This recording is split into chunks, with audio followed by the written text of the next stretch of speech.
Natalie Reeves had spent months sensing that something was wrong with her marriage. It wasn't a single moment or a single event that tipped her off, but rather a gradual accumulation of small changes in her husband, James. It was the late nights he'd spent at the office, the frequent business trips that seemed to come up more and more, and the subtle but noticeable shifts in his behavior at home. The man she had once known as her loving and attentive husband seemed distant, distracted, and emotionally unavailable. What had once been a relationship marked by deep conversations, shared jokes, and intimate connection had slowly deteriorated into something cold and distant. Yet, despite the nagging feeling in her gut, Natalie did what she had done for so many years. She pushed it aside, buried it under the comforting routine of everyday life, and told herself that the problem was with her, not him. But deep down, she knew that it wasn't her fault. Over the months she had watched him become more elusive, more distant. The late hours at the office, once rare and excused as part of his ambitious drive, had now become a near-daily affair. She had noticed the faint scent of a different cologne on his shirts, one she didn't recognize, and how he had started to be secretive about his phone. He now locked his phone, something he had never done before, and took it with him everywhere. The little things that had once seemed insignificant now gnawed at her like an insistent itch that couldn't be scratched. Each time she brushed the feeling away, a little more of her peace of mind slipped away, and soon enough, that gnawing sensation turned into a deep sense of dread. She knew something was wrong, but the sheer thought of confronting him, of accusing him of something as serious as infidelity, felt overwhelming. What if she was wrong? What if it was all in her head? James had always been a man who knew how to charm, to smooth things over, and to convince her that her concerns were nothing but unfounded paranoia. But as time went on, her doubt turned into certainty.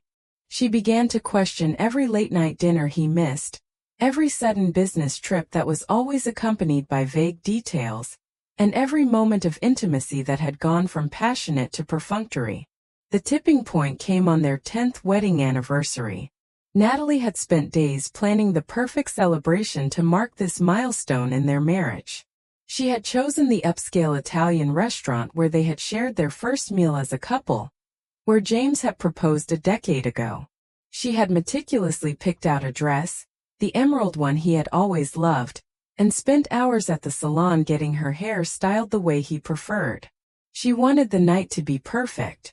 It was supposed to be a moment of joy and reflection on all the years they had spent together, celebrating the life they had built. As they sat across from each other at the elegant table, the soft glow of candlelight flickering between them, everything appeared flawless. The waiter had just poured their second glass of champagne, and James was mid-story, talking about a new client he had secured for the firm. Natalie listened attentively, nodding, smiling, and doing everything she could to make the night feel normal. Yet the weight of suspicion hung heavy in her chest. Even as James spoke, she was acutely aware of his distance, of the disconnection that had become more and more apparent over the past several months. The sound of his voice, once warm and familiar, felt strangely distant to her now. It was as though she was hearing him from far away, separated by an invisible wall. It was then that her eye caught something. A small but crucial detail that would change everything. James' phone lit up on the table between them, and in that brief moment, she saw the message preview flash across the screen. The words were short but devastating. "When are you leaving her? I can't keep waiting." The message cut off there, but those 7 words were enough to send a chill through her body. The truth, as painful as it was, hit her like a freight train. James was having an affair. Her heart pounded in her chest, her throat went dry, and for a moment, the world seemed to spin around her. She couldn't breathe. James, unaware that Natalie had seen the message, reached for his phone, his fingers moving too quickly, too frantically. He turned the phone face down on the table, a practiced, rehearsed movement that revealed his guilt. He smiled at her, a smile that seemed to come from a place of practiced perfection, the kind of smile he had honed over years of charming everyone around him. He didn't know that Natalie had already seen enough. The smile he gave her, though charming, felt hollow. His eyes, usually warm and inviting, were now tinged with something unreadable, something she couldn't quite place. "Sorry about that," James said smoothly, the words rolling off his tongue as if he were reciting a line he had memorized. "Work never stops. You know how it is." He slid the phone into his jacket pocket as though nothing had happened, as though his entire world hadn't just cracked open in that single moment. Natalie sat there, her heart racing but her exterior calm, steady. She was proud of how controlled her voice was when she spoke. She forced a smile, lifting her glass to his in a toast, but it felt as though the glass was made of glass rather than crystal, fragile and ready to shatter. "Is that important?" she asked, her voice smooth, betraying nothing of the storm that raged inside her. James, seemingly oblivious, raised his glass again, his smile returning in full force. "Nothing that can't wait until tomorrow," he replied, clinking his glass against hers. "To 10 incredible years and many more to come." The words should have been comforting, should have felt like a reaffirmation of the life they had built together. But instead they felt like an empty promise. As he spoke, Natalie was lost in her thoughts, her mind racing ahead, trying to piece together what had just happened. Who was she? How long had this been going on? Was it someone she knew? The question swirled in her mind, relentless and unrelenting. She tried to keep her face neutral as she sipped the champagne, but it felt like lead in her stomach. The rich, expensive taste did nothing to ease the heaviness that had suddenly descended upon her. Natalie had always been perceptive, and now she could see the signs she had missed before. The late nights at the office had been a cover, the business trips a diversion. The new cologne, the password on his phone, those weren't coincidences.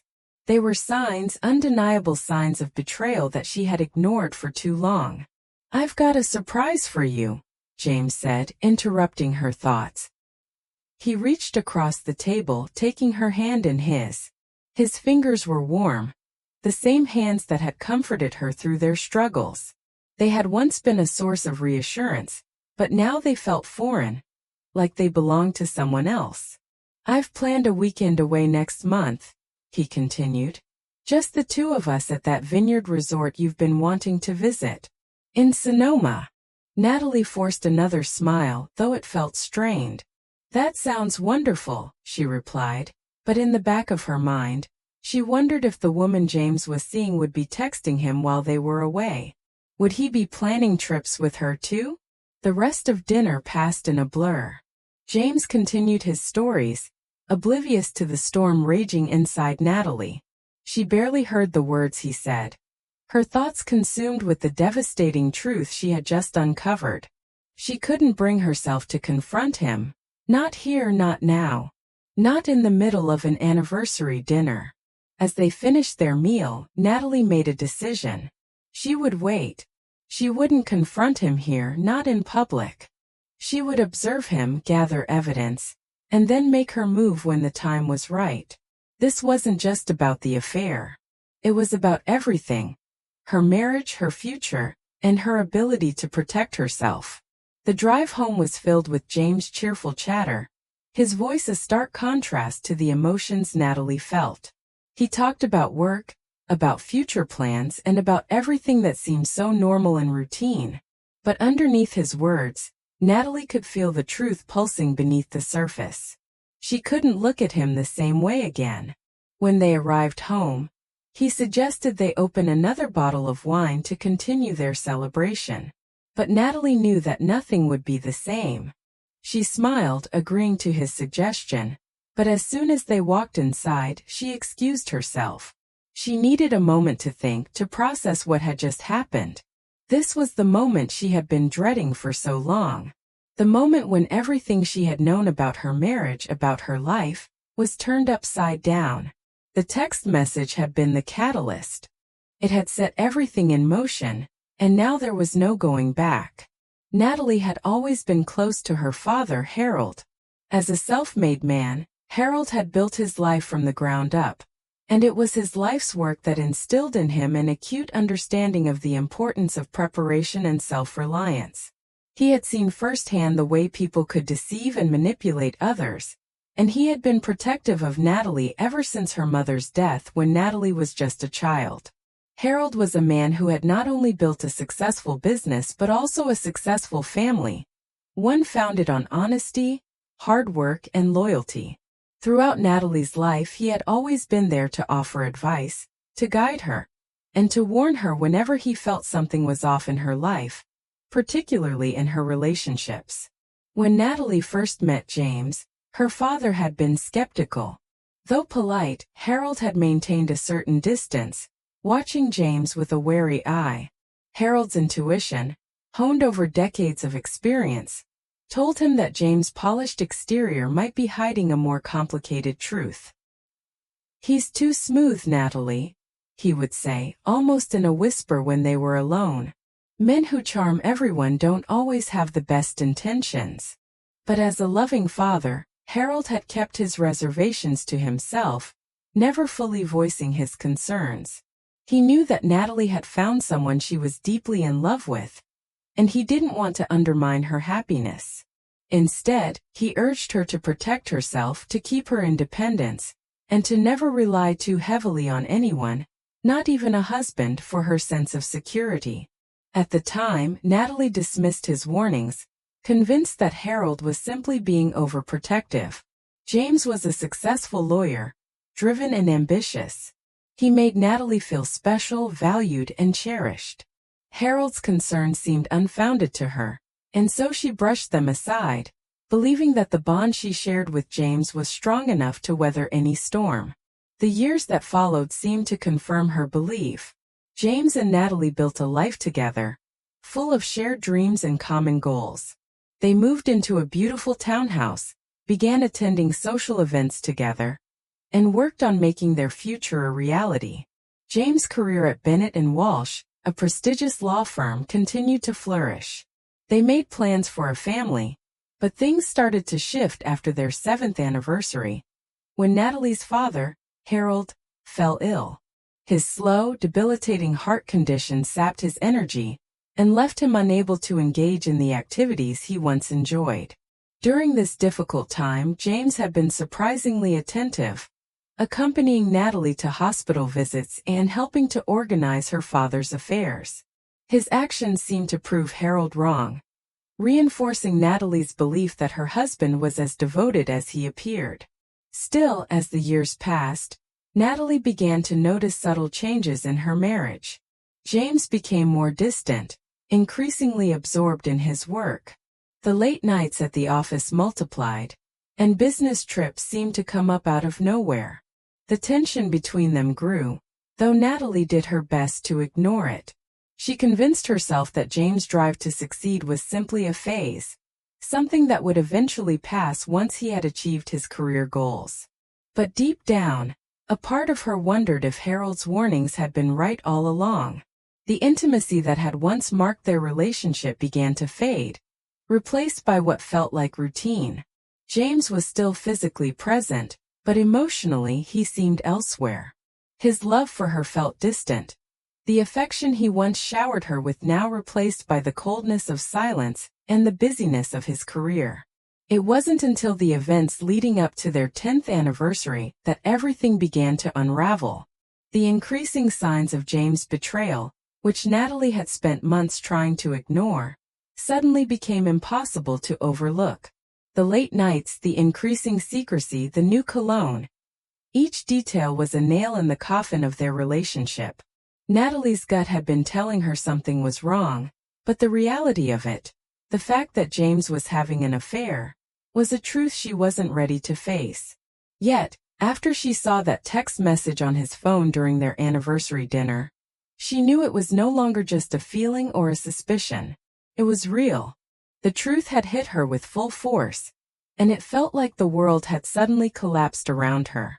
But what Natalie didn't know, what neither she nor James could have anticipated, was that her father had already seen all of this coming. Before his death, Harold had made plans for the exact situation Natalie was now facing. In his final years, Harold had begun to suspect that James' apparent perfection was a facade. He had seen how James, though charming and successful, had become more withdrawn and less attentive to Natalie, and it worried him. He had known that the signs of betrayal were not just in the air, they were real. But instead of confronting James directly or warning Natalie about the impending storm, Harold took a quieter, more strategic route. Harold had made arrangements through his attorney, Peter Griffith, to establish a trust for Natalie that would activate only under one very specific condition: if her marriage ended due to James' infidelity. Harold's foresight was nothing short of extraordinary. He knew that Natalie would never ask for such protection herself. She was fiercely independent, as he had taught her to be, and he knew she would resist anything that made her feel vulnerable. But Harold also knew that his daughter's sense of self-worth had been subtly eroded over the years. She had given so much of herself to her marriage, to James, and to their shared vision of the future, that he feared she might not have the strength to protect herself when the time came. Harold didn't want her to be blindsided, as so many women were, by the cruelty of betrayal.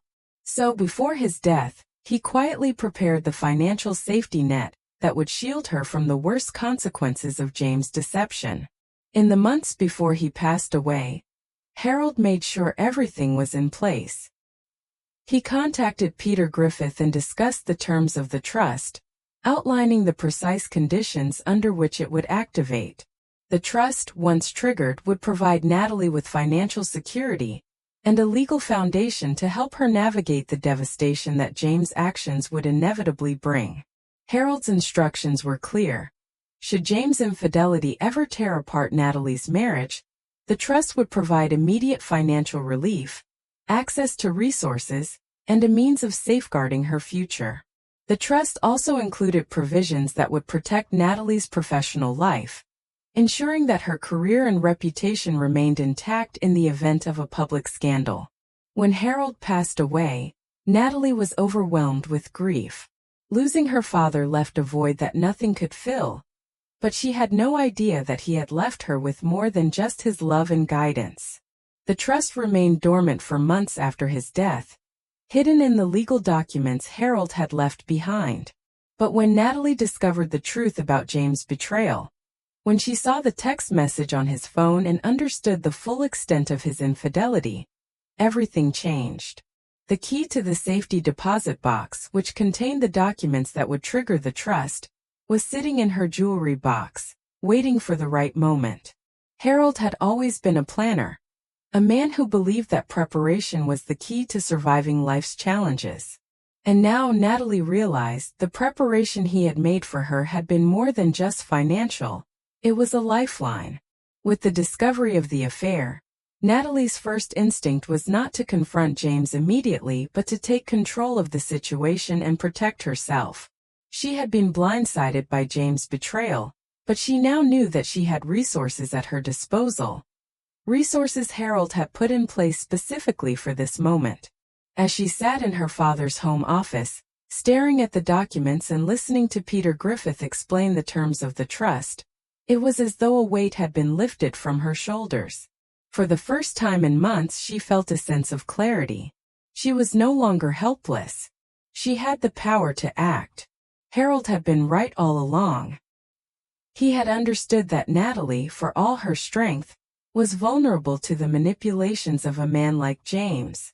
James had carefully constructed a life with Natalie, weaving a web of charm and ambition that made him seem perfect. But Harold had seen through it. He had prepared for this betrayal, knowing that it was only a matter of time before Natalie would need protection.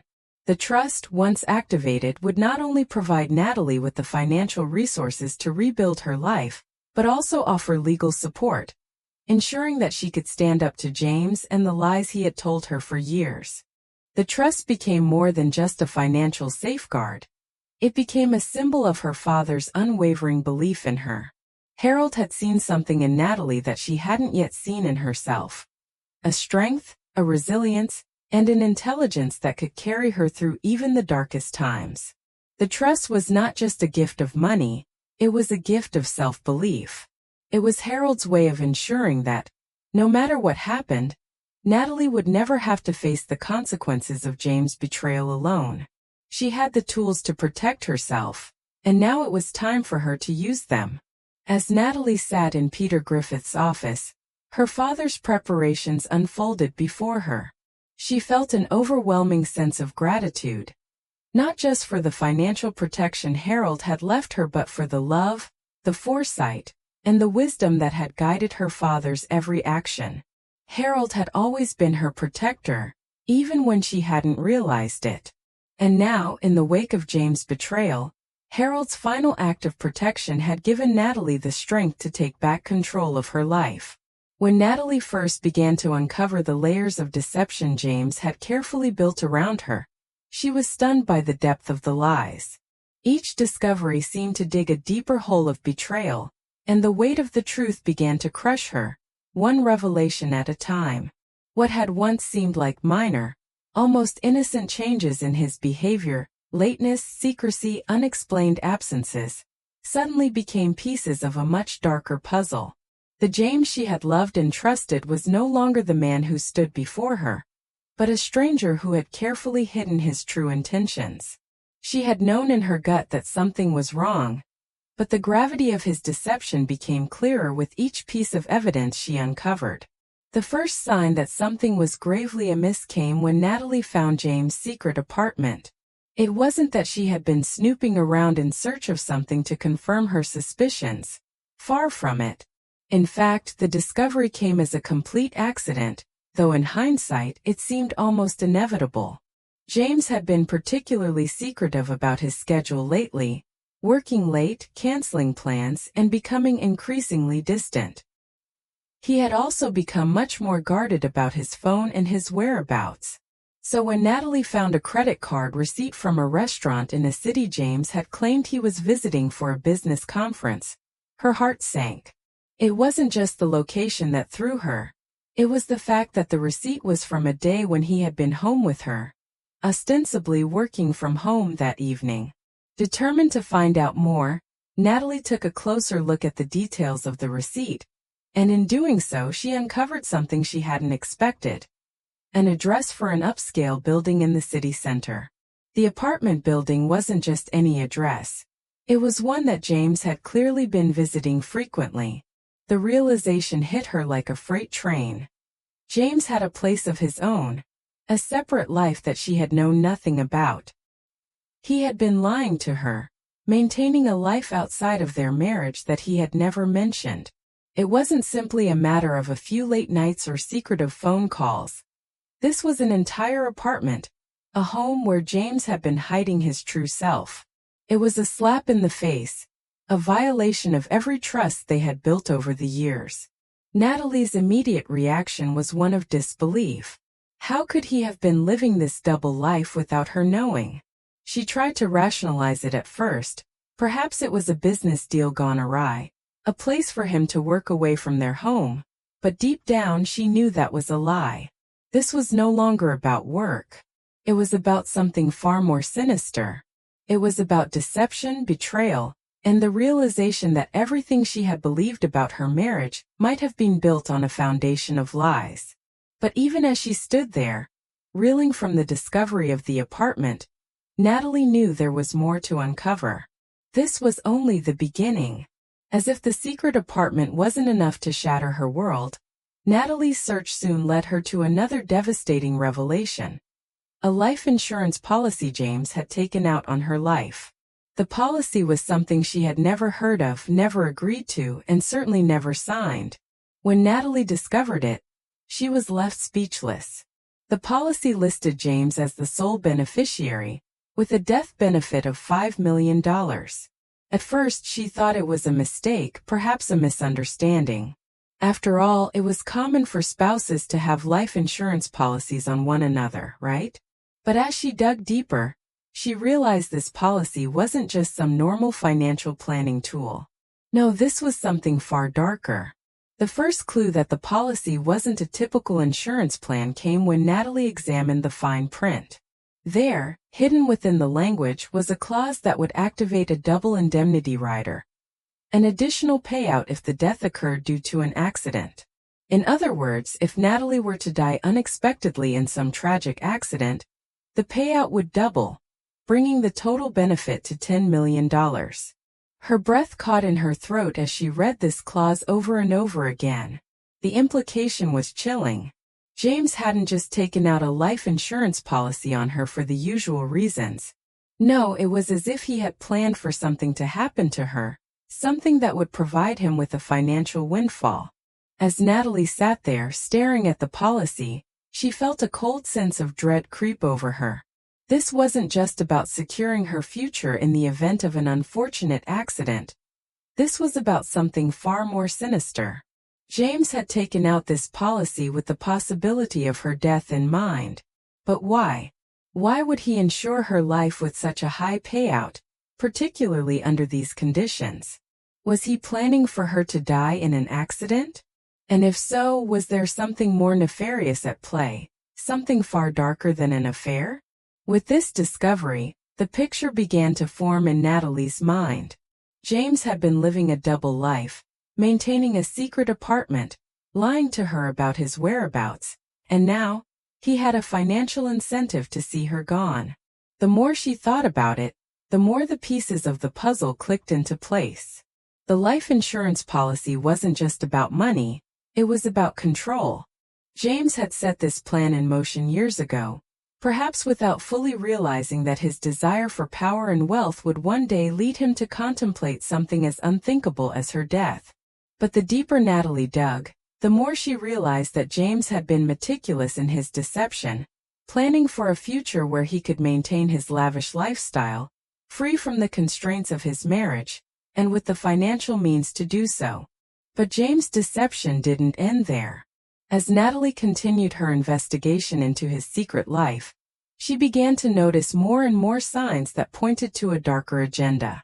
She found documents hidden in his personal files, things he had tried to keep from her. There were records of phone calls made at odd hours, meetings with people she had never heard of, and conversations that seemed to be part of a larger scheme that involved not only his affair but his financial and professional connections. It was as if James had been operating on two fronts, one in his marriage where he was the loving husband, and another in the world outside their home, where he was working with other people to secure his wealth and future at any cost. One of the most chilling discoveries came when Natalie found a notebook in James' desk, hidden beneath some old legal papers. It was a journal of sorts, filled with handwritten notes and calculations that seemed to revolve around timing, when certain events would occur, when things needed to happen in order to make everything align perfectly. As she flipped through the pages, she realized that the notebook contained more than just casual notes. It was a blueprint for a life in which he would be free from the constraints of his marriage, a life in which his desires for wealth and power would be realized, no matter the cost. One of the entries stood out in particular, a detailed plan that outlined how James would stage Natalie's death, using subtle means to make it appear accidental, all while ensuring that he could claim the life insurance payout. The cruelty of it hit Natalie like a punch to the stomach. In those moments of discovery, as she pieced together the sordid truths of James' plans, Natalie felt a sense of disbelief and horror wash over her. She had married this man, trusted him with her heart, her future, and even her very life. And yet, here she was, uncovering the twisted plans he had made behind her back, plans that involved her own death, all for his financial gain.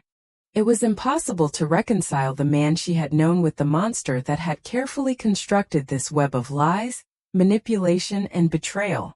The journal revealed other troubling details as well. James had been monitoring her activities more closely than she had realized. He kept a record of her travel plans, her work commitments, and even her conversations with friends and family. It was as if he was planning every move she made, ensuring that when the time came, he would have the perfect opportunity to execute his plan without raising suspicion. As Natalie processed the depth of James' betrayal, she realized that the man she had loved had never truly loved her. He had only ever seen her as a means to an end, a way to secure his position, his wealth, and his future. What struck Natalie the most was how James had been able to maintain such a convincing facade. He had managed to be both the loving husband she knew and the calculating man who had manipulated her and their marriage for years.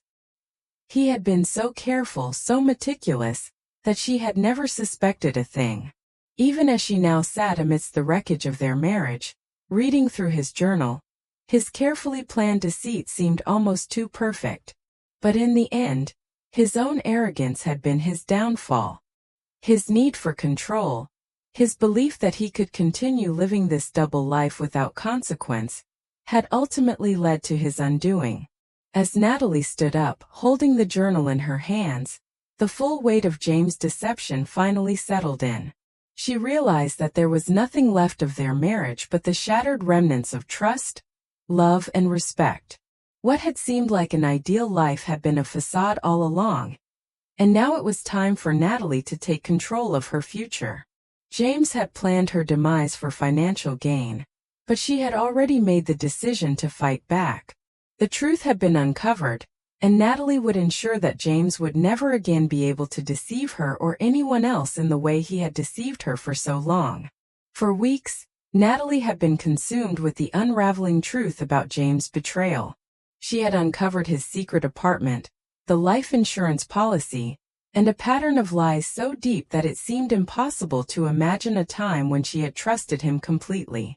She had started to piece together the vast, intricate web of deception that James had woven, and every new discovery only confirmed her worst fears. But it wasn't until Veronica Winters, James' mistress, came forward that Natalie truly began to see the full extent of the betrayal. Veronica's revelations would not only shock her, but also provide a crucial piece of the puzzle that would force Natalie to confront the darkest truths of her marriage. Veronica had entered Natalie's life in an unexpected way. She had been the woman on the other end of the phone calls James had been making in secret, the one whose messages had briefly flashed across his screen during their anniversary dinner. At first, Veronica had been just another unknown factor in Natalie's growing suspicion. But what Natalie didn't know was that Veronica, too, had been living in the shadows of deception, and she had her own reasons for coming forward. It was a late afternoon when Veronica appeared at Natalie's doorstep. Natalie had been pacing her house, reflecting on the crushing weight of the evidence she had gathered. She had gone through James' phone records, found the incriminating insurance policy, and even discovered the meticulous plans James had put in place to orchestrate a future without her.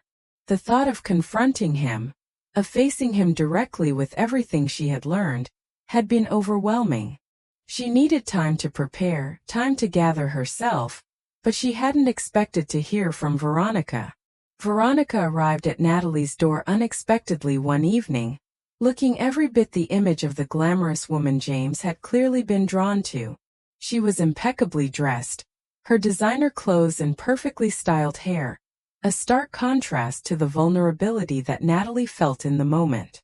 As Veronica stood there on the doorstep, Natalie's heart raced. What did she want? What could she possibly say to the woman who had been a part of the life Natalie thought she had with James? "I know you've been seeing James," Natalie said coldly, her voice steady but tinged with anger. "What are you doing here?" Veronica hesitated, the expression on her face changing from one of anger to something more complicated. Fear, perhaps, or guilt. She adjusted her bag nervously, a stark contrast to the composed exterior she usually projected. "I came to talk to you," Veronica said quietly, her voice strained. "Not to him. I need to tell you something." Natalie stepped back, allowing her to enter. It was clear that Veronica had been shaken, that she had something important to say, something that went beyond the usual secrecy and manipulation that Natalie had come to expect from James. As Veronica entered the living room, she paused for a moment, glancing around at the familiar surroundings of Natalie's home. The house they had shared together, the home that had once been a place of love and trust. "I don't know where to start," Veronica said, sitting down on the couch, her hands fidgeting in her lap. "I didn't want to be a part of this. I never wanted to hurt you. But I think you need to know the truth. Natalie sat across from her, her mind spinning with questions. What could Veronica possibly tell her? What did she know? But as Veronica began to speak, her words sent a chill down Natalie's spine. James isn't who you think he is, Veronica started. I know you must have your suspicions, and I don't blame you for that. But I need you to understand that he's been lying to both of us. This isn't just about an affair. There's more to it, something much darker. Veronica paused, looking down at her hands before meeting Natalie's gaze. I don't know everything, but I know enough to be worried. James has been acting strangely for months. I've heard him talk about things that make me uneasy, and now I'm starting to think it wasn't just about me. It's about you too. Natalie's heart skipped a beat. Could it be possible? Could James have been planning something even more sinister than just an affair? The idea that he might be plotting against her sent waves of nausea through Natalie's body. She had suspected James of betrayal, but to hear it confirmed, especially by the woman who had been the other side of his lies, felt like a punch to the gut. James has been telling me about the life insurance policy he took out on you, Veronica continued, her voice wavering slightly. I didn't think much of it at first. He said it was just standard financial planning, that it was something every wealthy couple had. But when I looked into it, when I saw the details of it for myself, I started to feel like something was very wrong. Natalie felt the room spin as Veronica's words sank in. She had already discovered the policy, but hearing it from Veronica, the woman who had been involved with James, somehow made the situation feel even more real. The life insurance policy wasn't just a financial precaution. It was part of a larger plan. A plan that James had clearly been executing for months, maybe even years. But why? Why would he need to insure her life so heavily, with a double indemnity clause that would pay out if she were to die in an accident? The more Natalie thought about it, the more the pieces of the puzzle began to fit together. I don't know what he's planning, Veronica added, her voice growing more urgent. But the way he's been talking, the way he's been obsessed with timing and details, it's like he's been preparing for something. Something that involves you. And I think it has to do with the insurance policy. Natalie's breath caught in her throat. Veronica's words were chilling. She had suspected that James was planning something that went beyond the affair. But hearing it from Veronica, hearing it confirmed, left her feeling more vulnerable than ever before. She had spent years trusting James, believing in their marriage, but now it seemed that everything was a lie. You have to believe me, Veronica continued, her eyes pleading. I didn't know about the policy until recently, but when I found out I realized something.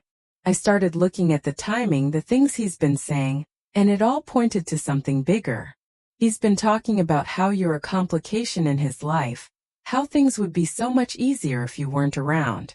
He said things to me that made me feel uneasy, things that made me think he might be planning something dangerous. Natalie sat frozen, struggling to process the enormity of what Veronica was revealing. James hadn't just been unfaithful to her. He had been making plans to remove her from his life completely. The idea that he might have been contemplating her death, all for the sake of his financial gain and his affair with Veronica, seemed impossible to grasp. She wanted to scream, to shout at Veronica for betraying her, for being part of this twisted plan. But instead she just felt numb, her emotions too heavy to articulate. I know this is hard to believe, Veronica said, her voice trembling. But I think James has been stringing me along too. He's been promising that he'll leave you, that things will be different, but he's never followed through.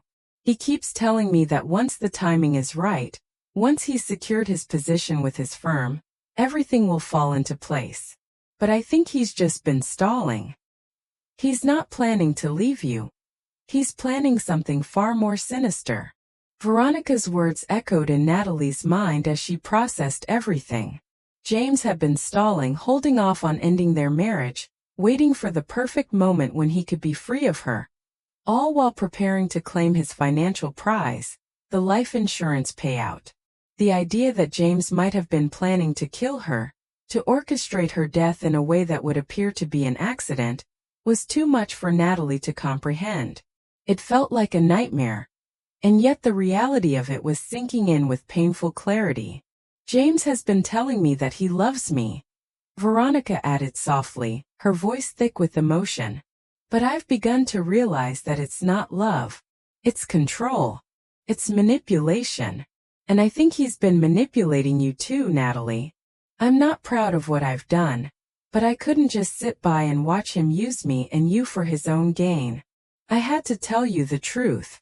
Natalie looked at Veronica, her anger slowly turning into something else, something more complicated. She was still furious, still devastated by the betrayal, but part of her felt grateful. Grateful that Veronica had come forward, even if it was for selfish reasons. Without her, Natalie might never have fully realized the extent of James' plans. Veronica, in a twisted way, had become an unexpected ally in the fight for her life. I don't know what to do, Natalie whispered, her voice breaking. How could I have been so blind? Veronica reached out, placing a hand on Natalie's arm in a gesture of sympathy. You weren't blind, Natalie. He's just very good at what he does. He knows how to manipulate people, to make them believe that they're the ones in the wrong. But you're not. You have every right to be angry, every right to protect yourself. And I'm here to help you do that. We have to stop him before it's too late. For the first time in weeks, Natalie felt a sense of clarity. Veronica's words, though painful, had given her the strength to finally face the truth about James. He wasn't the man she thought he was, and it was time to take control of her life, to stop him from using her as a pawn in his twisted game. I will stop him, Natalie said, her voice firm with newfound determination. I will make sure he pays for everything he's done. Veronica nodded, a look of relief crossing her face. She had finally told the truth, and now it was Natalie's turn to act. Together they would bring James to justice, and Natalie would reclaim her life. Natalie stood on the precipice of an emotional and practical decision. Everything she had believed about her marriage, the love, the trust, the promises, had been shattered. What had seemed like a perfect life had revealed itself to be a cruel illusion, constructed by James, the man she had once trusted more than anyone in the world. The discoveries of the secret apartment, the life insurance policy, and James' detailed plans for her demise were all the confirmation she needed. But as she stared at the wreckage of her marriage, Natalie realized that this wasn't just about betrayal and pain. It was about survival. While her emotions screamed for an immediate confrontation with James, something inside her, an inner calm perhaps, or the instinct her father had always told her to trust, told her that rushing into a confrontation could be her undoing.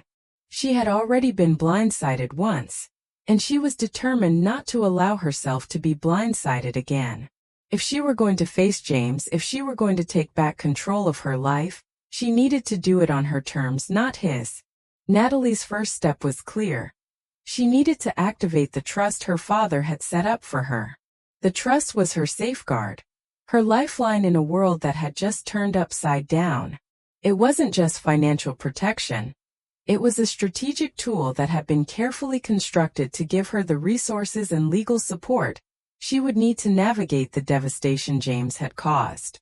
Harold had understood that Natalie would never ask for help, that she would never admit weakness, but he had also known that in a crisis, she would need to rely on the structures he had set in place to protect her. In the days following Veronica's visit, Natalie made the decision to consult with her father's attorney, Peter Griffith, the man Harold had trusted to manage the intricate details of the trust. She knew she had to act fast. The longer she waited, the more time James had to plan and cover his tracks. The thought of confronting him with all the evidence she had gathered filled her with a mix of dread and anger, but she remained composed, knowing that the next step she took could make the difference between regaining control and losing everything. Peter's office was quiet, the kind of place where important decisions were made. When Natalie walked in, He greeted her with the calm professionalism that had always characterized his demeanor. The weight of the situation hung between them, unspoken but palpable.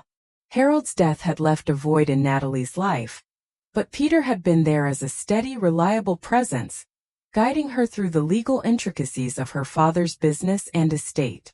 Now, as she took a seat across from him, she knew she had to rely on him more than ever before.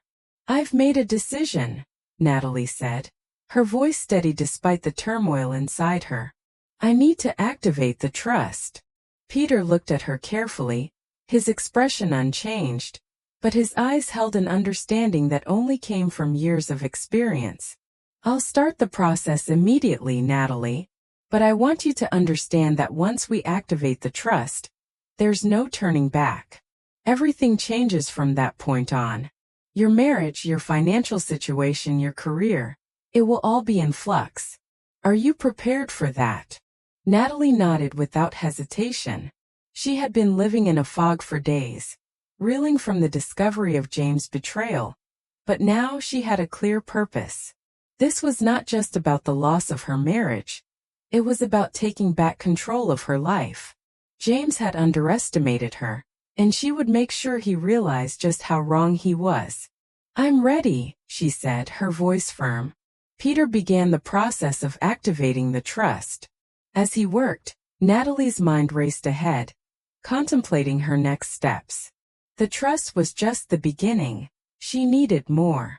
She needed concrete evidence of James' betrayal, something she could use to protect herself legally and financially. She needed to make sure that when she finally confronted him, he would not have the chance to deny the truth or manipulate her once more. Natalie had already begun gathering evidence, the receipts, the phone records, the life insurance policy. But she knew that wasn't enough. She needed to dig deeper, to uncover every piece of the puzzle, to ensure that James' deceit couldn't be swept under the rug. That's when she decided to hire a private investigator, Calvin Reed, a professional whom Peter had recommended for situations just like this. Calvin was discreet, thorough, and methodical, exactly what Natalie needed. The decision to hire Calvin wasn't easy. It felt like a betrayal in its own way, turning to a stranger to uncover the full extent of James' lies. But deep down, Natalie knew she couldn't trust James anymore. The man she had married had become someone entirely different, and if she was going to regain her strength and control, she needed to gather every ounce of information she could. Calvin would be her eyes and ears, working in the background while she maintained the facade of a wife blissfully unaware of the storm that was brewing. Calvin's first report arrived a few days later, and as Natalie read through it, her heart raced. The details he provided were chilling, but they were exactly what she had suspected. James' movements had been tracked over the course of several weeks, and Calvin had gathered undeniable evidence of his affair with Veronica. The report included photographs, time-stamped and dated, showing James and Veronica entering and leaving a hotel together, always separate, always at the same time. There were also video recordings of their interactions, taken from discreet surveillance cameras in the area. James had been so careful, so meticulous, but Calvin's expertise had exposed him. The private investigator's findings were more than just confirmation of the affair. They were a glimpse into James' carefully constructed life, the one he had been living behind Natalie's back. Calvin had even uncovered evidence of James' conversations with Veronica, including texts and emails that outlined his plans for the future, plans that didn't involve Natalie. There was no mention of a happy ending or a future together. Instead, James' focus was on his career, his status, and the ways in which he could continue his affair without disrupting his professional life. As Natalie pored over the report, she felt a mixture of anger and disbelief. The man she had loved had betrayed her in ways she hadn't even begun to understand. But more than that, she realized the truth. James had been living his life for himself, while she had been living hers for him. The trust Harold had left for her wasn't just a safety net. It was a wake-up call. She had been so focused on James, on their life together, that she had ignored her own needs, her own desires. Now, with the trust activated, she had the resources to reclaim her life, to move forward without relying on James' control or approval. The next phase of her plan was to consult with a legal team.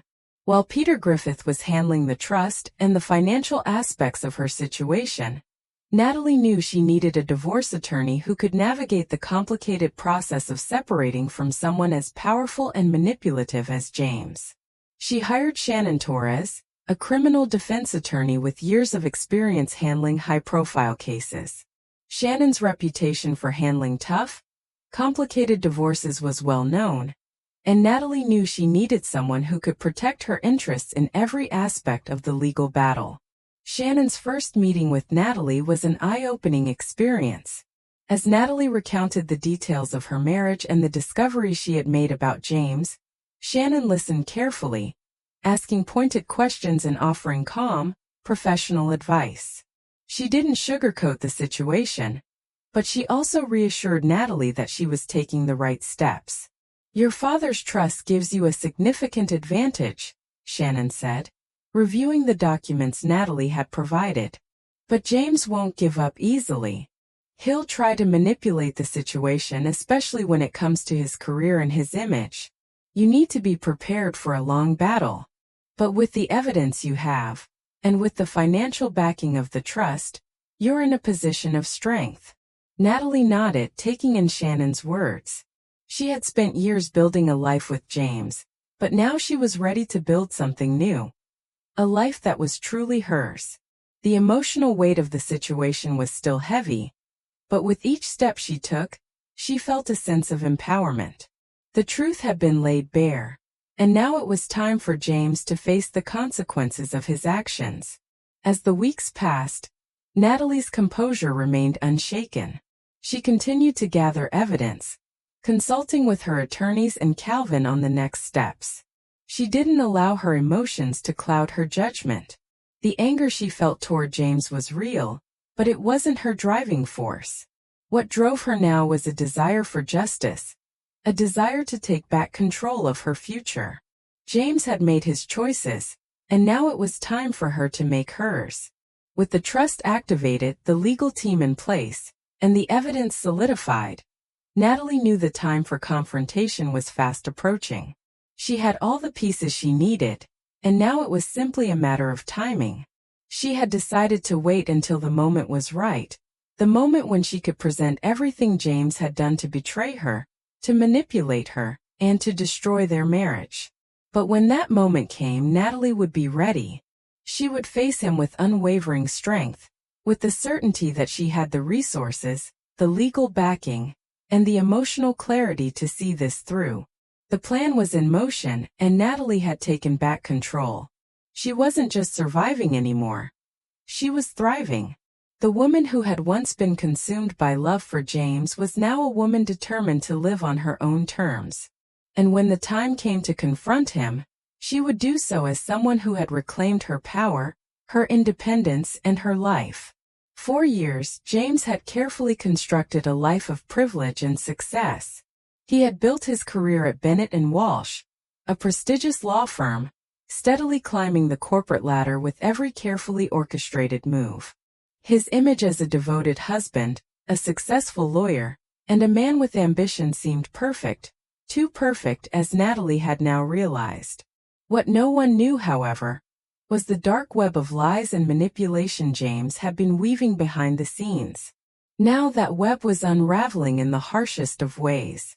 As the truth about his affair with Veronica, his fraudulent life insurance policy on Natalie, and the chilling possibility that he had been planning harm to her for financial gain began to come to light, the foundations of his carefully constructed life began to crumble.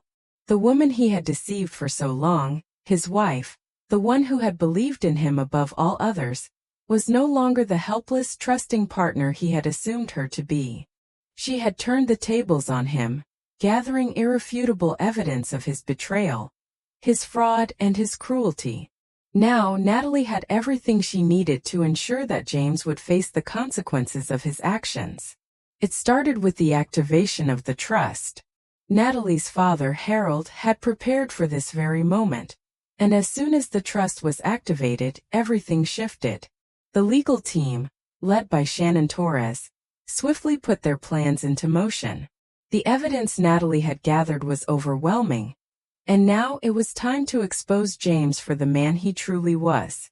But it wasn't just about the insurance fraud and the affair. It was about the broader picture. The man James had become, the person he was willing to be to maintain his power and wealth at any cost. Peter Griffith, Harold's longtime attorney, had advised Natalie to take a calculated approach, and she followed that advice meticulously.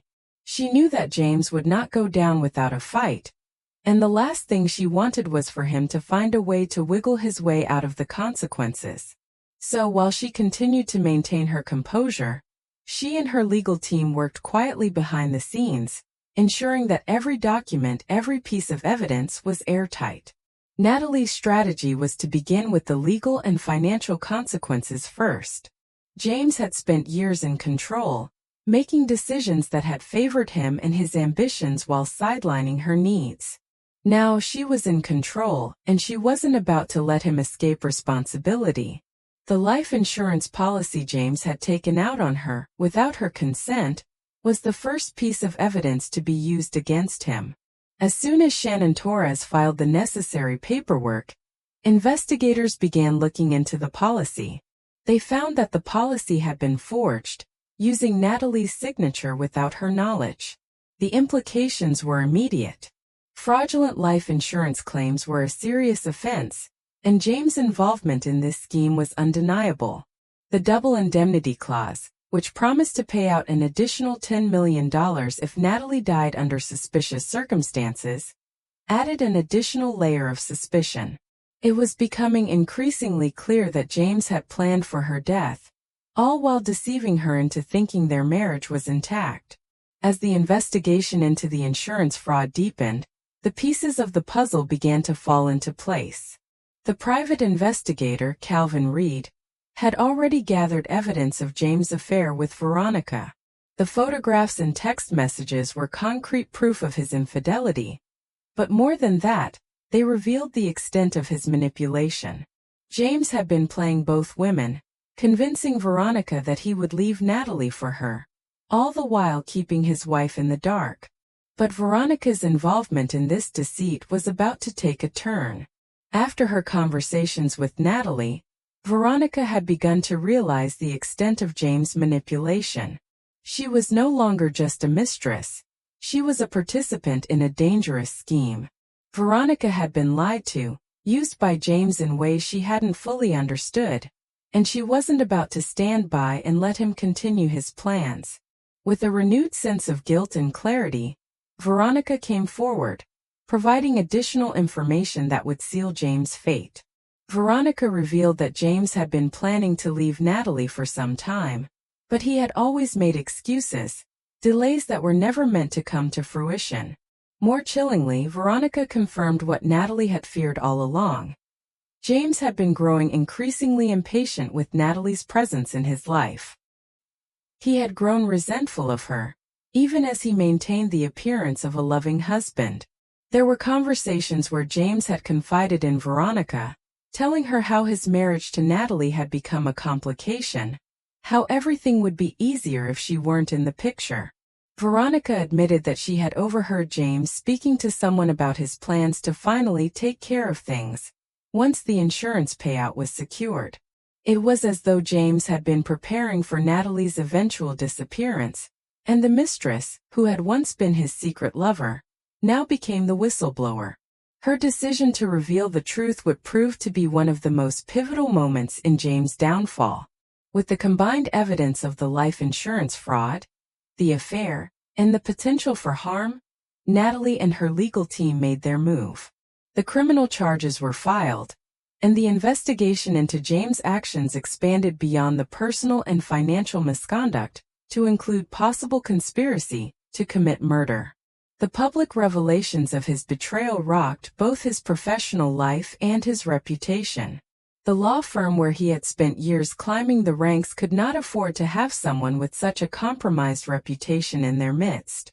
Internal investigations into his conduct were launched almost immediately, and it wasn't long before James was placed on administrative leave pending a review of his actions.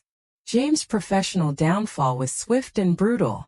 As the legal and media spotlight turned on him, the truth about his affair and his fraudulent insurance policy spread. His colleagues at Bennett and Walsh began to distance themselves from him, unwilling to be associated with someone whose personal life now threatened to bring scandal and legal ramifications to the firm. The partners at the firm, once impressed by James' ambition and work ethic, were now questioning whether they had ever truly known him at all. His actions not only jeopardized his career, but also threatened the firm's relationships with its clients. The most significant blow to James came from Weston Capital, the client his firm had been working closely with. As the details of his infidelity and the potential murder plot became known, Weston Capital's executives began to question whether they could continue to trust James and Bennett and Walsh as their legal representatives. The scandal had the potential to damage Weston Capital's reputation, and the company's leadership moved quickly to sever ties with both James and his firm. The damage was done. James' career at Bennett and Walsh was effectively destroyed, and the financial fallout for the firm was considerable. But the repercussions of his actions were not limited to his career. The investigation into the life insurance fraud and the conspiracy to harm Natalie led to criminal charges. As the case progressed, James' arrogance and sense of entitlement became apparent. He had believed that his position of power, his job, his marriage, his wealth, would protect him from any consequences. He had underestimated Natalie, though, and now he was paying the price. The courtroom drama that followed was intense. James, once confident in his ability to manipulate and charm, now found himself in a situation where his words and actions were under the microscope. His legal team fought back, attempting to portray his actions as misunderstandings, miscommunications, or even the result of personal stress. But the evidence was irrefutable. The forged signatures, the fraudulent policy, the recorded conversations with Veronica. Everything pointed to one conclusion. James had planned to secure his future at any cost, and that cost had been Natalie's life. In the end, the jury found James guilty of insurance fraud, conspiracy to commit murder, and multiple counts of professional misconduct. The sentencing was swift. James received a lengthy prison sentence, and the damage to his career and reputation was irreversible. His name had become synonymous with betrayal, manipulation, and greed.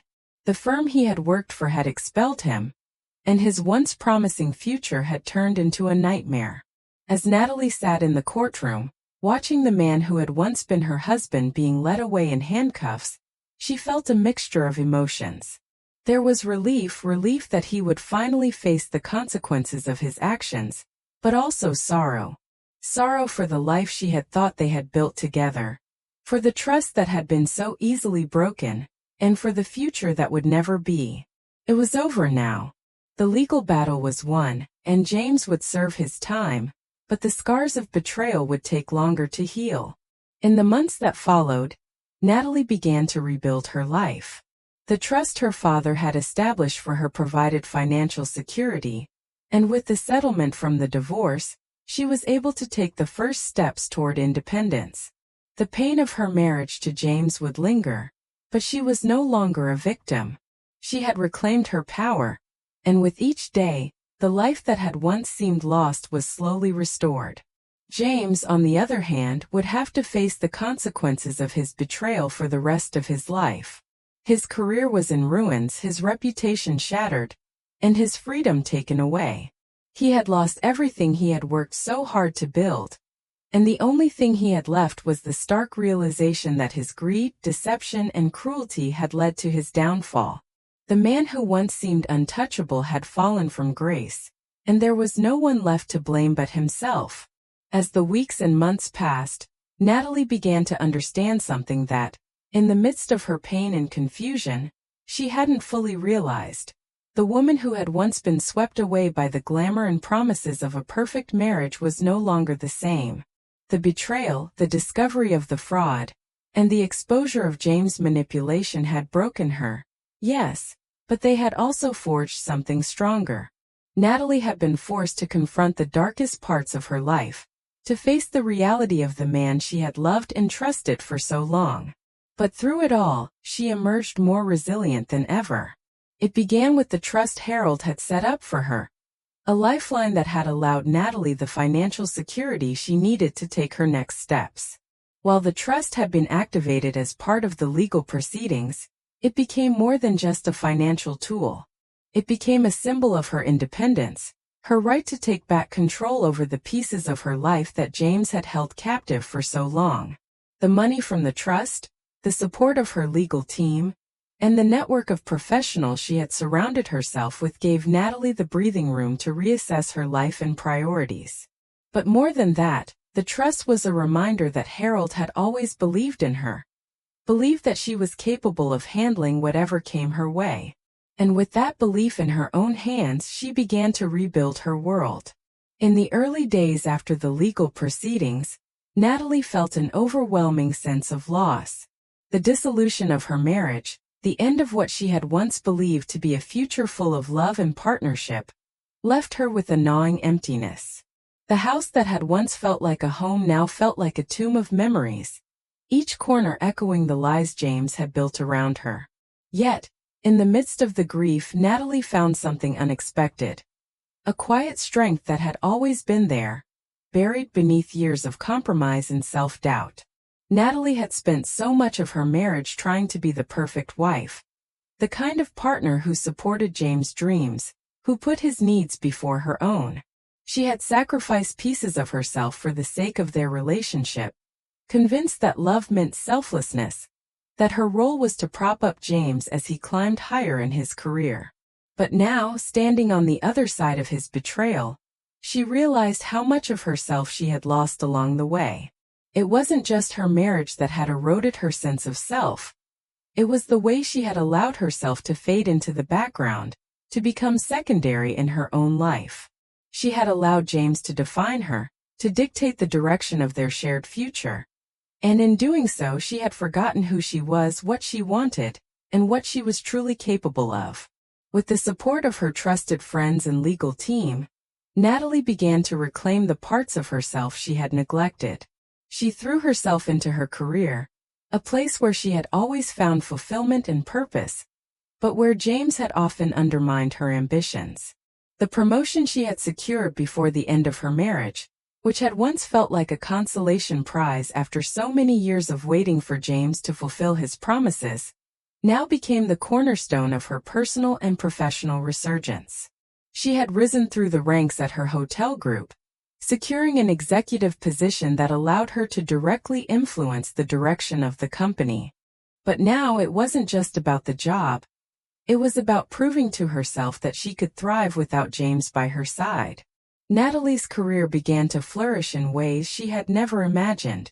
The confidence that she had once lacked was now firmly in place, and she began taking on new projects, exploring opportunities that she had once shied away from. With each success, both big and small, she felt the weight of the past lifting. She had learned to trust her instincts, to make decisions without second-guessing herself, and to assert her voice in meetings and boardrooms where she had once quietly deferred to others. She didn't need James to validate her achievements anymore. She was her own success story. Her professional growth became a mirror for her personal transformation. A reminder that the woman who had been trapped in a marriage of manipulation and deceit was now free to chart her own course. But Natalie's transformation wasn't just about her career.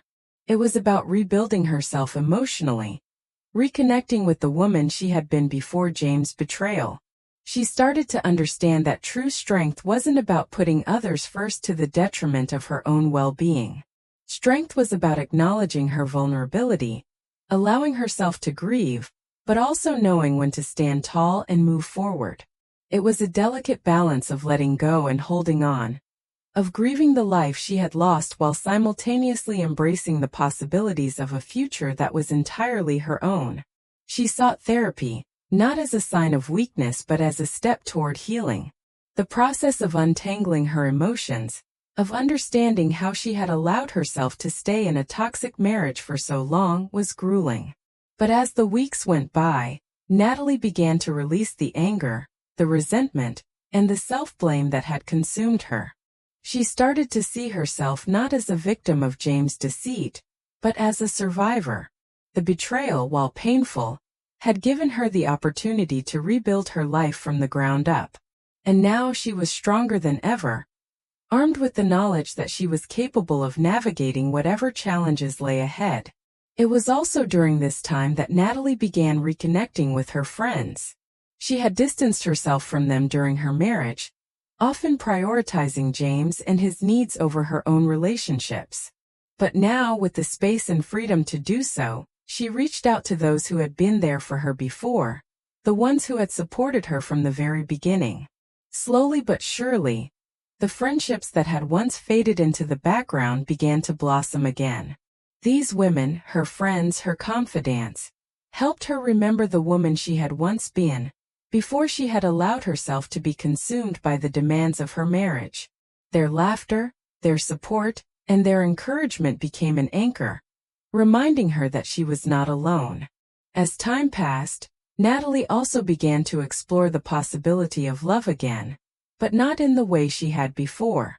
She wasn't searching for a replacement for James, nor was she seeking validation through a new relationship.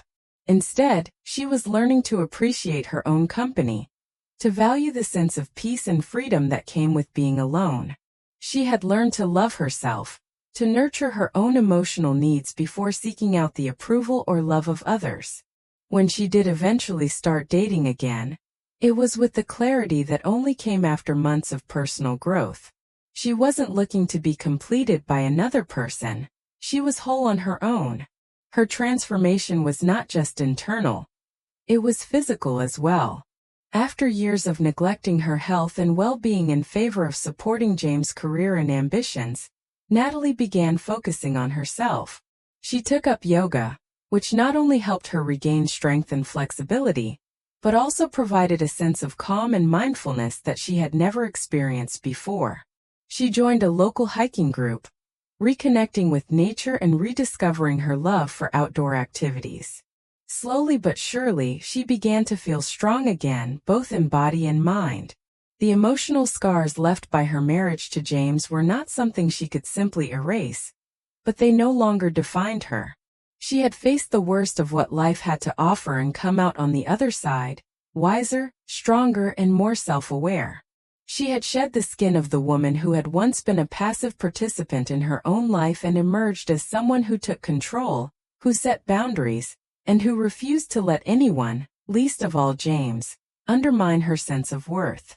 Natalie's transformation was a journey that took time, effort, and perseverance. But looking back, she realized that the most powerful change had come not from the external circumstances, the betrayal, the legal battle, or the dissolution of her marriage, but from the internal shift she had undergone. She had learned to trust herself again, to rely on her own strength and resilience. She had learned that her worth didn't come from the approval of others, but from within. As she stood in the office of her hotel group, looking out over the city skyline, Natalie knew that her life was finally her own. The future was no longer clouded by the shadow of James' manipulation. She was free. Free to live the life she had always wanted. Free to pursue her passions, her dreams, and her goals. And as she stepped forward into the future, she knew that no matter what came her way, she would face it with strength, grace, and the unwavering belief that she could handle whatever challenges lay ahead. The end of Natalie's marriage was, in many ways, only the beginning of her journey.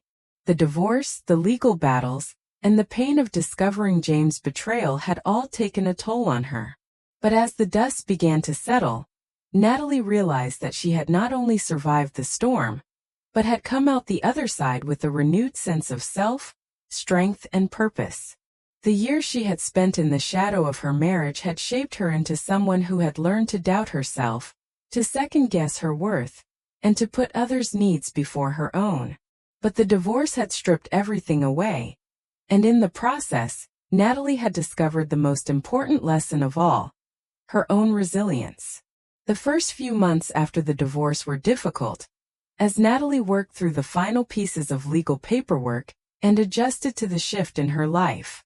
The house that had once been shared with James felt unfamiliar now, haunted by the ghosts of what had once been. Each room held memories, some happy, others bitter, of a life that she had carefully built with someone who had ultimately betrayed her trust. But even as she packed up the remnants of her past life, Natalie understood that those memories no longer defined her. They were just chapters in a story she was no longer living. Instead of wallowing in the aftermath, Natalie decided to focus on rebuilding. She had the foundation of her career, the trust that her father had established for her, and the inner strength she had slowly regained. She threw herself into her work, taking on more responsibilities at her hotel group. She had once deferred to James, putting his career and ambitions above her own. But now it was her turn to focus on what she wanted for herself.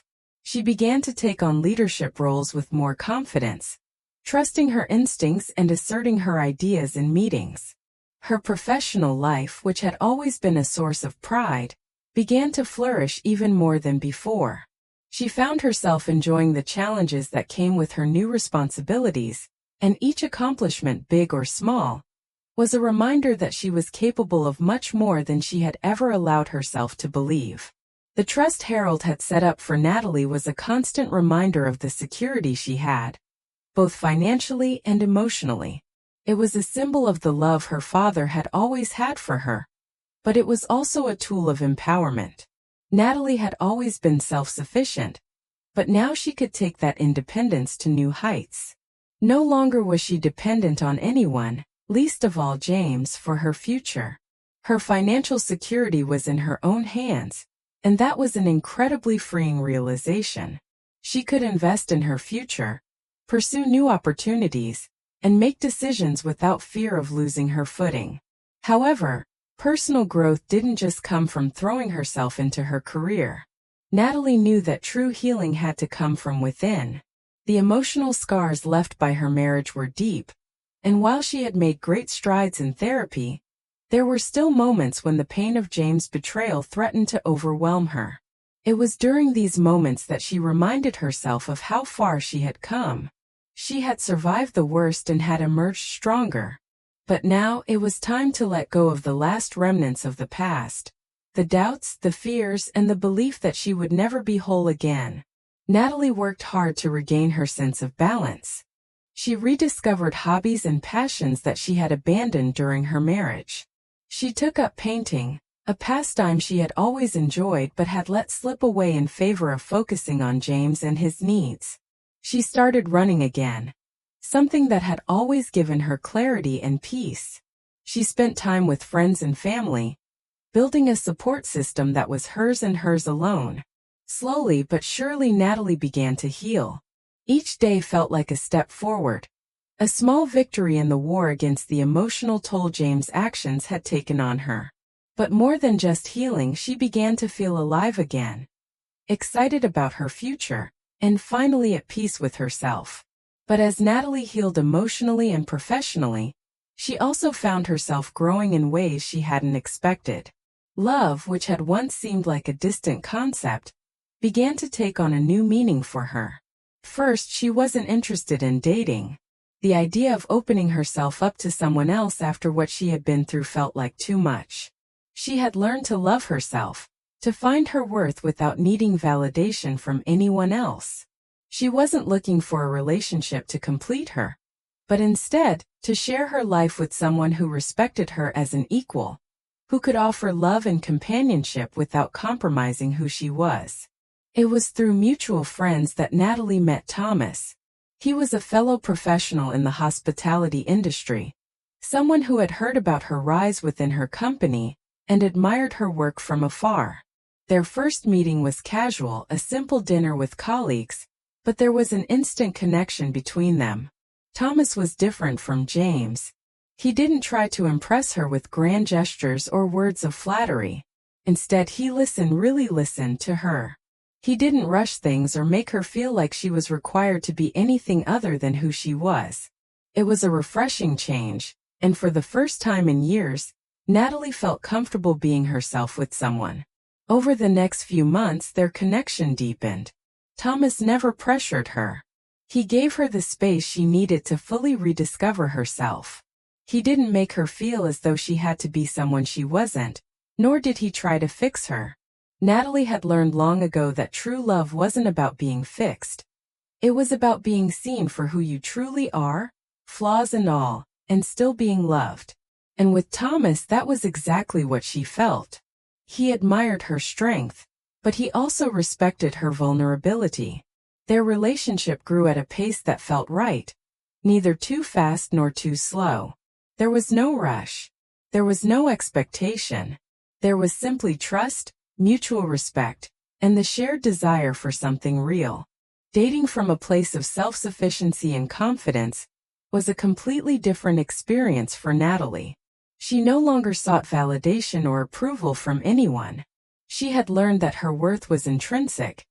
It wasn't dependent on a partner or the approval of others. It wasn't about seeking someone to fill the empty spaces. It was about finding someone who could complement her, who could walk beside her as an equal. She no longer feared the vulnerability that love required. Instead, she embraced it, knowing that she had the strength to stand on her own, regardless of what the future might hold. As she continued to grow in her relationship with Thomas, Natalie realized that she was no longer haunted by the past. James and his betrayal no longer controlled her emotions or her life. She had let go of the anger and resentment, choosing instead to focus on the lessons she had learned from the experience. She had learned how to trust herself, how to reclaim her independence, and how to create a life that was fully hers. And as her career flourished and her relationship with Thomas deepened, Natalie knew that she had entered a new phase of her life. A phase that was defined not by what she had lost, but by what she had gained. It wasn't just her relationship with Thomas that had changed, it was everything.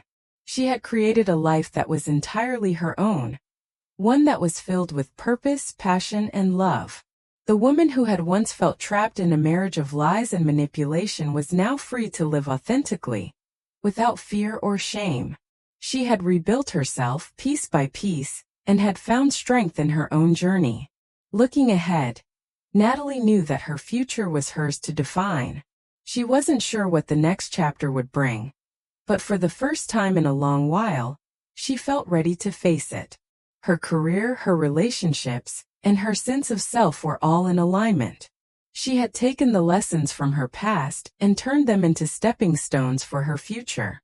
Natalie's journey from heartbreak to healing, from betrayal to empowerment, was a testament to her resilience. She had been knocked down, but each time she got back up stronger than before. And now, as she moved forward into a future full of possibility, Natalie knew that no matter what challenges lay ahead, she would face them with grace, confidence, and the unwavering belief that she was enough.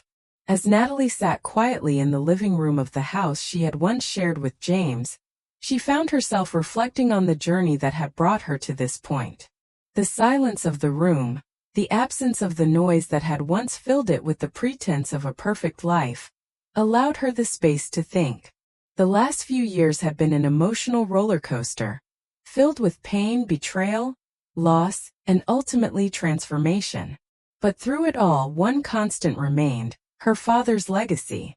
Her father, Harold, had passed away several years before the collapse of her marriage, but his influence still reverberated in every decision she made. When Natalie looked back on the darkest moments of her life, it was impossible to ignore the profound impact of the trust he had set up for her. At the time of his death, she had not fully understood why he had taken such careful steps to ensure her protection, but now, as she rebuilt her life piece by piece, she understood with perfect clarity. Harold had known the man she had married better than she had. He had seen things in James that Natalie, blinded by love and trust, had been unable to see.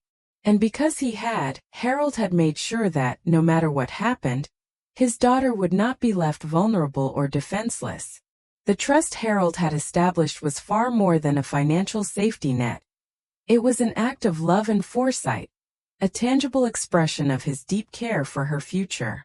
The wealth it provided was a lifeline, certainly, but its true value lay in its strategic design. The trust had been put in place not because Harold thought she couldn't succeed on her own. He had always believed in her potential, but because he had known that there would come a time when she would need more than just a chance to succeed. She would need security, protection, and the freedom to make decisions without fear of being financially trapped. More than anything, Harold had wanted her to have the space to heal, to rebuild, and to find her strength once again. Natalie could still remember the last conversation she had with her father before his death. He had always been a practical man, grounded in reality and wary of anything that seemed too idealistic. He had raised her with a clear understanding of the importance of hard work, independence, and self-sufficiency. But in that final conversation, when he handed her the key to the safety deposit box that contained the documents of the trust, he had said something that had stayed with her. "Remember, Natalie," he had told her, "there will be times in life when everything falls apart, when the world you've built crumbles, and when you feel like you've lost everything. But in those times you'll have something no one can take away. Your strength. You're stronger than you know. But just in case you forget, I've made sure you'll have the resources to rebuild when that time comes. Don't ever let anyone, especially not a man, make you think you're anything less than enough." At the time, Natalie hadn't fully understood the depth of her father's words. She had been convinced that her marriage to James was built on a foundation of mutual love and respect, and she had never imagined that she would need a financial safety net. But as time went on, as she discovered the layers of deception that James had carefully crafted, those words rang in her ears with more meaning than she could have ever anticipated. The trust was a buffer against the storm of betrayal. It allowed Natalie to focus on rebuilding her life, rather than worrying about how to survive financially. It provided the room she needed to process her emotions, seek legal help, and regain her sense of self without the constant fear of losing everything. While the divorce and the legal battle had been exhausting, the trust ensured that her financial future was secure. She didn't have to worry about how to pay bills, or whether she would be left destitute by James' manipulations. In those dark months, the trust had been more than just a document. It had been a pillar of strength. But as Natalie thought about her father's legacy, she realized that the trust was more than just a safety net. It was a symbol of something much deeper. It was a testament to Harold's love and his belief in her ability to rise above the challenges that life would throw at her. He hadn't just left her money or assets. He had left her a legacy of strength. Harold had known his daughter better than anyone, and he had prepared for the worst, not because he thought she was weak, but because he knew that life was unpredictable, and sometimes even the strongest people needed a little help in regaining their footing. That realization struck Natalie with full force as she sat alone in the quiet of her home. The past few years had been painful, yes, but they had also been transformative. Through the wreckage of her marriage, Natalie had rediscovered her strength. She had reclaimed her independence, her career, and her sense of self-worth. And as she reflected on how far she had come, she couldn't help but think of the ways in which her father's foresight had been a gift that had allowed her to heal in ways that might not have been possible without it. The emotional toll of the betrayal had been immense, but Natalie had come out of it wiser, stronger, and more confident than she had ever been. She had rebuilt her career, rediscovered her passions, and entered into a new, healthier relationship built on mutual respect and equality. But more than anything, she had learned to love herself again. She had realized that she didn't need anyone, especially not James, to define her worth. The trust had provided the financial security she needed, but the real gift was the emotional and psychological freedom it had given her. As she sat in the living room, staring at the life she was now building, Natalie couldn't help but feel an overwhelming sense of gratitude toward her father. His love, his wisdom, and his belief in her had given her the strength to walk away from a marriage that had been based on lies and manipulation. Without him, without the foresight he had shown in securing her future, she might never have had the courage to step away, to leave behind the life she had known, and to reclaim the life she had always deserved. The trust had been the foundation for her physical and financial recovery, but it had also been the anchor that had allowed her to rebuild her emotional and psychological well-being. It had given her the tools she needed to navigate the legal battles, the divorce proceedings, and the emotional devastation without losing sight of who she was. The years spent rebuilding had been difficult, but they had also been incredibly rewarding. Natalie had discovered a new sense of purpose, a new sense of self, and most importantly, she had rediscovered the power of her own strength. As she moved forward into a future she had once thought impossible, Natalie knew that her father's legacy would continue to shape her life. It was not just a matter of financial security or legal protection. It was a matter of emotional resilience, of believing in herself even when everything around her seemed to be falling apart. Harold had given her the tools to weather any storm, not just in terms of financial resources, but in terms of confidence, inner strength, and independence. Natalie had learned to trust her instincts again, to believe in herself when faced with challenges, and to know that she had the capacity to overcome whatever obstacles came her way. She no longer needed anyone else's approval or validation.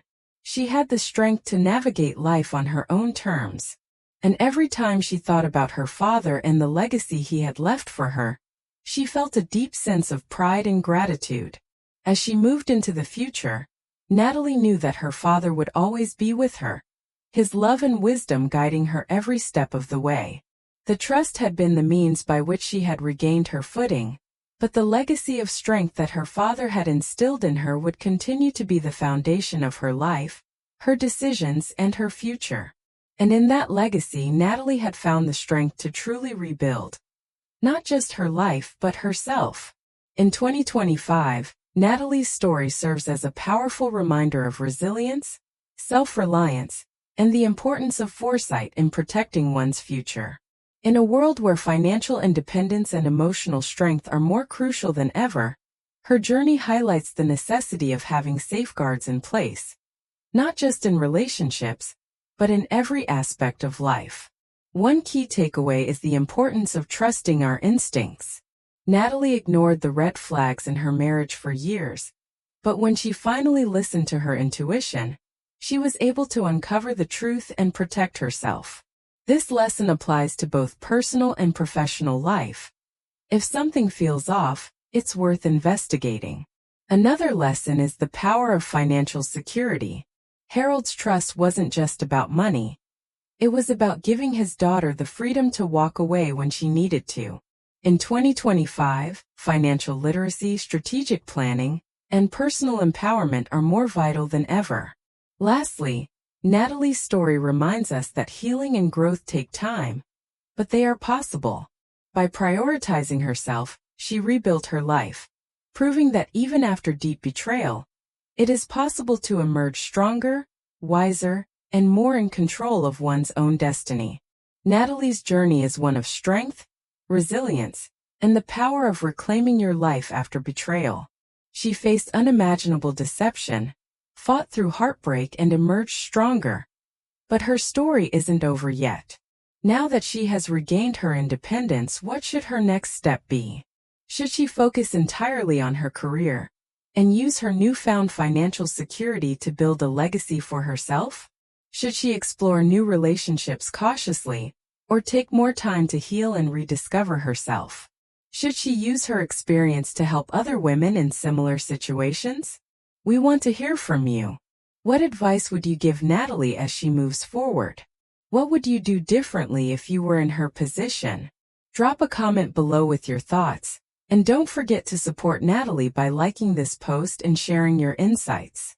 Your words of encouragement and suggestions might just inspire someone who is facing a similar struggle. Let's start a conversation, because no one should have to rebuild alone.